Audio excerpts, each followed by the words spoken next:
કેરળમાં સ્થાનિક સ્વરાજ્યની ચૂંટણી માટે ભાજપના ઉમેદવારોએ વિજય વિશ્વાસ સાથે ફોર્મ ભર્યા.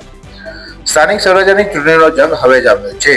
ત્યારે ઉમેદવારી ફોર્મ ભરવાના અંતિમ દિવસે કેરળમાં ભારતીય જનતા પાર્ટી દ્વારા શક્તિ પ્રદર્શન સાથે ઉમેદવારી પત્રો રજૂ કરવામાં આવ્યા હતા.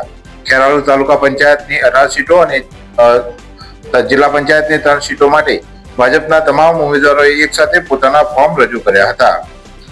ફોર્મ ભરતા પૂર્વે શહેરની પ્રજાપતિ સમાજની વાડી ખાતેથી એક ભવ્ય રેલીનું આયોજન કરવામાં આવ્યું હતું. આ નામાંકન રેલીમાં મોટી સંખ્યામાં ભાજપના કાર્યકરો અને સમર્થકો કેસરિયા માહોલ વચ્ચે જોડાયા હતા.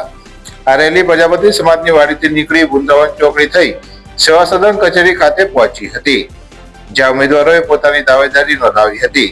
આ પ્રસંગે ખેરાલુના ધારાસભ્ય સરદારભાઈ ચૌધરી વિશેષ ઉપસ્થિત રહ્યા હતા. તેમની સાથે પૂર્વ ધારાસભ્ય અજમલજી ઠાકોર, પૂર્વ તાલુકા પંચાયત પ્રમુખ વસુબેન ભૂપતસિંહ ઠાકોર, એપીએમસી ચેરમેન રામજીભાઈ ચૌધરી, સામાજિક અગ્રણી રામસિંહ ડાભી, ડોક્ટર ચિંતનભાઈ ચૌધરી અને પવનભાઈ ચૌધરી સહિતના સ્થાનિક નેતાઓ અને સંગઠનના હોદ્દેદારો મોટી સંખ્યામાં હાજર રહ્યા હતા.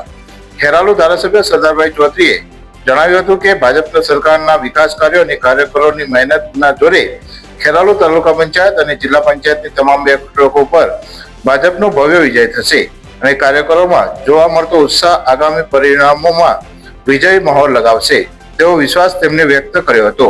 આ અંગે વધુમાં ધારાસભ્ય સરદારભાઈ ચૌધરીએ નિવેદન આપ્યું હતું કે સમગ્ર ગુજરાતની અંદર સ્થાનિક સ્વરાજની ચૂંટણીઓ થવા જઈ રહી છે, ત્યારે આજે ખેરાલુ તાલુકા પંચાયત અને જિલ્લા પંચાયતની ચૂંટણીઓના માટે ભારતીય જનતા પાર્ટીના નક્કી કરેલ ઉમેદવારો અને ભારતીય જનતા પાર્ટીના તમામ આગેવાનો મોટી સંખ્યામાં આજે પ્રજાપતિ વાડી સમાજની વાડી છે તો એકત્રિત થઈ અને તમામ ઉમેદવારો અને તમામ આગેવાનો સાથે અહીંયા મામલતદાર કચેરી સુધી બધા પદયાત્રામાં આવી અને આજે તમામ ઉમેદવારોનું નામાંકન પત્ર ઉમેદવારી પત્ર ભરવા માટે બધા અમે આવ્યા છીએ. મને પૂરો વિશ્વાસ છે કે અમે તાલુકા પંચાયતની 18 સીટ અને જિલ્લા પંચાયતની 3 સીટ જ્વલંત વિજય સાથે બહુમતીથી અમે જીતવા જઈ રહ્યા છીએ.